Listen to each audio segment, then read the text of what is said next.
नमस्कार। मैं हूं डॉक्टर अन्नपूर्णा से और ये है 8th practice test for Haryana public service commission assistant environmental engineer. इस प्रैक्टिस टेस्ट में 10 सवाल हैं और वे सभी इकोसिस्टम टॉपिक से जुड़े हुए हैं। पर उससे पहले अगर आप मेरे चैनल पर नए हैं तो ऐसे सभी प्रैक्टिस टेस्ट के लिए और इस एग्जाम से जुड़ी हर जानकारी के लिए मेरे चैनल को सब्सक्राइब करना ना भूलें। तो शुरू करते हैं। Question number 1. The increase in mean global temperature since the Industrial Revolution falls in the range of, तो जब से औद्योगिक क्रांति हुई है तब से आज तक जो ग्लोबल टेम्परेचर में इंक्रीज हुआ है वो किस रेंज में है? 0 degree to 0.5 degree Celsius, no. 0.5 degree Celsius to 2 degree Celsius, may be. 2 degree Celsius to 5 degree Celsius, no. And more than 5 degree Celsius, no. जो रेंज है वो 5 डिग्री से कम ही है, तो जो सही उत्तर होगा वो होगा बी. 0.5 से लेके 2 डिग्री सेल्सियस तक रेंज में मीन ग्लोबल टेम्परेचर में इंक्रीज हुआ है. ठीक है, B is the correct answer. ठीक है, और उसी को हम कम करने की कोशिश कर रहे हैं by the use of clean energy fuel, by reducing our resource consumption and by more afforestation. ठीक है. Question 2. Which one of the following endangered species has been the subject of reintroduction plan in India? तो इनमें से कौन सा ऐसा endangered species है जो कि इंडिया में reintroduction plan के थ्रू reintroduce किया जा रहा है? Rusty spotted cat, jungle cat, cheetah या जगुआर? चीता सबसे आसान सवाल है, जवाब है चीता ही सही जवाब है. और इसके ऊपर मैंने एक शॉर्ट वीडियो भी बनाया था जिसमें मैंने कहा था कि 70 साल बाद भारत में 75 एक्चुअली 75 साल बाद भारत में चीता एक मादा चीता ने एक शावक को जन्म दिया था और वो चीता अफ्रीका से लाया गया था. तो वो शॉर्ट वीडियो का लिंक भी मैं इसी वीडियो के डिस्क्रिप्शन बॉक्स में डाल दूंगी. पर सही उत्तर है चीता. Question number 3. Compared with bony fish, many shark species show steeper population declines in response to heavy fishing pressure. Which one of the following options explains this? तो बोनी फिश जो होती है, जो कांटेदार हड्डी वाली मछलियां होती है, उसके कंपैरिजन में शार्क की जो स्पीशीज होती है वो ज्यादा तेजी से उनका पॉपुलेशन घटता है जब फिशिंग का प्रेशर बढ़ता है, जब समुद्रों में ओवर फिशिंग होता है. ऐसा क्यों होता है? तो शार्क और बोनी फिश में क्या डिफरेंस है पहले ये जानिए. बोनी फिश में हड्डी होती है और शार्क का जो स्केलेटन होता है वो कार्टिलेज से बना होता है. ठीक है, तो शार्क का पॉपुलेशन डिक्लाइन ज्यादा स्टीप होता है जब ओवर फिशिंग होता है तब. ऐसा क्यों होता है? Option A, sharks are dangerous to humans. इसका कोई लेना नहीं है इस बात से कि उसका पॉपुलेशन क्यों डिक्लाइन होता है. Sharks evolve over 400 million years ago. ये भी तर्क कोई सेंस नहीं बनता है. Sharks are long lived and late maturing and sharks are only found in open seas. तो ए, बी और डी ये इसका कोई तर्क नहीं बन रहा है इस सवाल के साथ. पर जो ऑप्शन सी है, sharks are long lived and late maturing, late mature होती है, मतलब कि अगर एक शार्क को आपने मार दिया तो वो बहुत सारे, वो लेट मैच्योर होती है तो उसके बच्चे बहुत सारे नहीं होंगे. और जो कांटेदार मछलियां होती है वो काफी कम उम्र में बहुत सारे बच्चे दे देती हैं. तो अगर उनको आपने मार भी दिया मादा को तब भी उनके बच्चे जीवित रहेंगे. पर शार्क अगर मादा को आपने मार दिया तो वो लेट मैच्योर होती है और कम बच्चे देती है. तो मादा अगर मर गई तो शार्क की पॉपुलेशन बहुत तेजी से घटेगी क्योंकि ज्यादा बच्चे नहीं देती वो, और मैच्योर भी लेट होती है. सही उत्तर होगा C, sharks are long lived and late maturing. जो लेट मैच्योरिंग वाला पॉइंट है वो यहाँ पर काम करता है कि कोई जानवर अगर 5 साल का है और वो बहुत सारे बच्चे देता है, जबकि कोई जानवर 20 साल के होने के बाद बच्चे देता है, तो जाहिर है जिसकी जो 20 साल की उम्र पर बच्चे देगा उसकी पॉपुलेशन तो जल्दी तेजी से घटेगी ना अगर आपने मादा को मार दिया तो. ठीक है, तो वही है. Question 4. Which one or more of the following options describes how ferns differ from angiosperms and gymnosperms? ferns जो होते हैं वो छोटे छोटे प्लांट्स होते हैं जो छाया में होते हैं, और एंजियोस्पर्म होते हैं जो फ्लावरिंग प्लांट्स होते हैं, और जिम्नोस्पर्म्स होते हैं जो नॉन फ्लावरिंग प्लांट्स होते हैं. ठीक है, अब सवाल है कि ferns इनसे कैसे अलग हैं. ferns lack a vascular system. No, ferns are green plants and they do not lack a vascular system. तो ये तो गलत हो गया, ए नहीं होगा. ferns, B, ferns have a separate haploid and diploid generation. इसको आके देखते हैं अभी. ferns are pollinated by flies. तो जो एंजियोस्पर्म्स भी फ्लाइज से पॉलिनेट होते हैं, तो ये तो कोई अलग बात हुई नहीं. ferns are known only from the fossil record. ये बात भी झूठ है क्योंकि ferns आज भी होते हैं, तो ऐसा नहीं कि सिर्फ फॉसिल रिकॉर्ड में ही है, वो प्रेजेंट डे में भी है. तो सही उत्तर होगा इसका B, ferns have separate haploid and diploid generations. इसका डिटेल देखते हैं. Haploid cells क्या होते हैं? Haploid cells are those that have only a single set of chromosomes while diploid cells have two set of chromosomes. Diploid organisms are developed from fertilized eggs. Haploid organisms are developed from unfertilized eggs. ठीक है, आगे देखते हैं. Ferns have two free living generations, a diploid sporophytic generation, spore producing plant, and a haploid gametophyte generation, gamete producing plant. तो ये firm का uniqueness होता है और इसकी वजह से वो एंजियोस्पर्म और जिम्नोस्पर्म से अलग होते हैं. ठीक है, तो answer is B. Question number 5. The IUCN Red List is based on a set of criteria to evaluate species vulnerability to extinction. Which one or more of the options is used as a criteria? तो IUCN Red List जो होती है वो species हम जानते हैं कि rare, threatened और endangered species के बारे में वो red list होती है.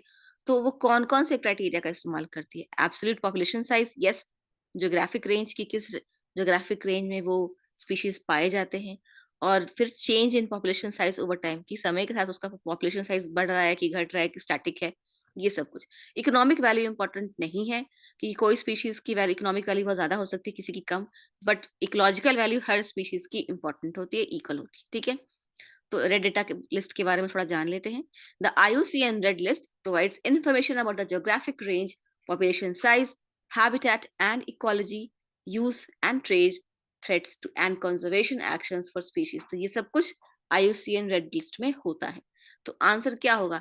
ए भी सही है, बी भी सही है और डी भी सही है, सिर्फ सी सही नहीं है. ठीक है, तो ये MSQ था, मल्टीपल सेलेक्ट क्वेश्चन था. Question number 6. Which one or more of the following anthropogenic activities contributes substantially to increased mean global temperature? अब इसमें से कौन सी ऐसी एंथ्रोपोजेनिक मतलब मनुष्यों द्वारा की जाने वाली एक्टिविटी है जिससे ग्लोबल टेम्परेचर बढ़ता है? डिक्रीज ग्रीन हाउस गैस,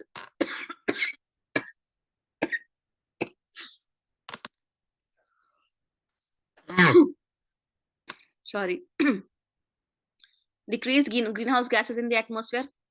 तो ये एंथ्रोपोजेनिक एक्टिविटी नहीं है. इंक्रीज ट्रॉपिकल डिफोरेस्टेशन, ये एंथ्रोपोजेनिक एक्टिविटी है क्योंकि डिफोरेस्टेशन, पेड़ों का काटना हम ही करते हैं, मनुष्य करते हैं. डिक्रीज्ड मेथेन एमिशंस, ये भी डायरेक्ट एंथ्रोपोजेनिक एक्टिविटी नहीं है क्योंकि मेथेन एमिशन नेचुरल सोर्सेस से भी होता है. D, increased fossil fuel used, ये एंथ्रोपोजेनिक एक्टिविटी है क्योंकि हम इंसान ही फॉसिल फ्यूल जलाते हैं. तो बी भी एंथ्रोपोजेनिक एक्टिविटी है और डी भी एंथ्रोपोजेनिक एक्टिविटी है. ठीक है, तो आंसर होगा ये बी और डी, ये दोनों एंथ्रोपोजेनिक एक्टिविटी की वजह से increase in mean global temperature होता है, global temperature, average global temperature बढ़ता है. ठीक है, question number 7. Depending upon soil nutrient availability, which one or more of the following interactions can occur between soil mycorrhizal fungi and plants? Parasitism, predation, mutualism and commensalism. अब पहले जानिए ये सब होते क्या है. पैरासिटिज्म मतलब एक ऑर्गेनिज्म दूसरे ऑर्गेनिज्म का रस चूस रहा है और दूसरे का नुकसान हो रहा है. प्रेडेशन का मतलब एक ऑर्गेनिज्म ने दूसरे ऑर्गेनिज्म का शिकार किया, उसको खा लिया. म्यूचुअलिज्म मतलब दो ऑर्गेनिज्म साथ में रहते हैं और दोनों का फायदा है. और कमेंसलिज्म मतलब दो ऑर्गेनिज्म साथ में रहते हैं, एक का फायदा है और एक का नुकसान नहीं है और ना फायदा है. ठीक है, चिड़िया पेड़ों पर घोंसला बनाती है तो पेड़ों से उसको फायदा है, लेकिन पेड़ को घोंसले से कोई फायदा नहीं है.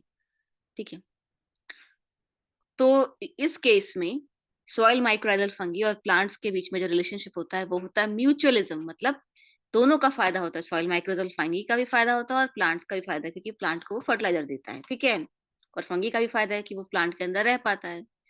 क्वेश्चन 8, और उससे न्यूट्रेंट भी लेता है. which one or more of the following represents benefits of Batesian mimicry to the mimic? अब Batesian mimicry के benefits क्या हैं? A, increased toxicity against potential predators. B, reduced cooperation. C, increased protection from predators without investment in toxicity. या D, reduced competition. तो Batesian mimicry क्या होता है आपको पता है? Batesian mimicry होता है it's a phenomenon in which members of a palatable species or a group of such species gain protection from predation by resembling or mimicking the defensive signaling of an unpalatable or defended species or of a group of defended species. Basically क्या होता है, एक species जो कि मतलब palatable है, जिसको कि दूसरे जंतु खा सकते हैं, वो ऐसा मिमिक्री करता है, ऐसा वो चेंज करता है अपना शेप या रंग, जिससे वो किसी ऐसे स्पीशीज की तरह दिखने लगता है जो जहरीला होता है. तो उस स्पीशीज को जहर प्रोड्यूस करने की जरूरत नहीं पड़ी, उसने थोड़ा सा शेप बदल लिया, जहरीला दिखने लगा, तो जानवर उसको नहीं खाएंगे. तो यही होता है बेट्सियन मिमिक्री, कि वो मिमिक करता है एक जहरीली स्पीशीज को. ठीक है, तो उसके उसका बेनिफिट ये होता है इंक्रीज प्रोटेक्शन फ्रॉम प्रेडेटर्स, कि प्रेडेटर्स उसको नहीं खाएंगे विदाउट इन्वेस्टमेंट इन टॉक्सिसिटी, और उसको उस प्लांट को या उस स्पीशीज को जहर भी नहीं बनाना पड़ा। तो ये होता है सी इज द करेक्ट ऑप्शन। ठीक है, question 9, which one or more of the following is are characteristic of R selected animals? अब इसमें R selected animals कौन से हैं? A, they have long lifespan, उसका R selected animals का characteristics क्या होता है? A, they have long lifespan. B, they produce large number of offspring in each reproductive event. C, they produce few large bodied offsprings in each reproductive event. या D, they reproduce at a young age. तो जो दो तरह के species होते हैं, R selected और के सिलेक्टेड, और वो क्या होते हैं हम अभी देखते हैं। R selected species are generally small, छोटे होते हैं, फास्ट ग्रोइंग, जल्दी जल्दी बढ़ते हैं, that live in unstable environments and produce a large number of offspring. जैसे मच्छर छोटा होता है, कहीं भी थोड़ा सा पानी हुआ वो पनप जाता है और बहुत सारे बच्चे पैदा करता है और फिर मर जाता है, तो ये आर सिलेक्टेड स्पीशीज हुआ। K selected species are large slow growing organism that live in stable environments and produce only a few offsprings that get parental care. और केस सिलेक्टेड स्पीशीज में कुत्ते हो सकते हैं, कोई भी मैमल हो सकता है, ह्यूमंस हो सकते हैं, इवन वेल्स हो सकती हैं, जो कि स्टेबल एनवायरनमेंट में रहती हैं। ऐसा नहीं कि 15 दिन में वो प्रोड्यूस हुई और बड़ी हुई और मर गई। वो एक स्टेबल एनवायरनमेंट में रहती हैं, वो कम बच्चे पैदा करती हैं और उनके बच्चों को पेरेंटल केयर मिलता है। ठीक है, ये होता है। तो characteristics of R selected animal क्या होगा? They produce a large number of offspring in each reproductive event, जैसे मक्खी, मच्छर, ये सब। ठीक है, question 10, which one or more of the following is a developmental feature of hatchlings of an altricial bird species? तो altricial bird species क्या होता है? young bird और animal born helpless, जैसे जो छोटे बच्चे होते हैं चिड़ियों के, उनके एकदम छोटे से पैदा होते हैं, उनका आंख भी खुला नहीं होता, उनके पर भी नहीं होते और वो पूरी तरह से अपने पेरेंट्स पर डिपेंडेंट होता है जब अंडे से निकलता है, तो वो बोलता है अल्ट्रीशियल बर्ड स्पीशीज।